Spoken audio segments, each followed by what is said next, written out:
Here we come to the elevator at Macy's at Memorial City Mall in Houston, Texas. This is a modernized Kone. Used to have KSS 220. I filmed this back in 2012 when it was original.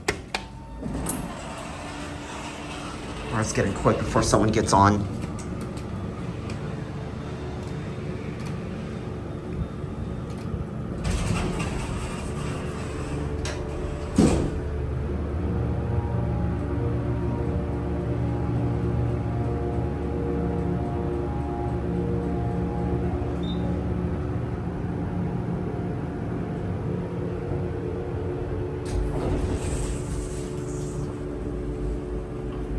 There is literally a camera right next to the indicator.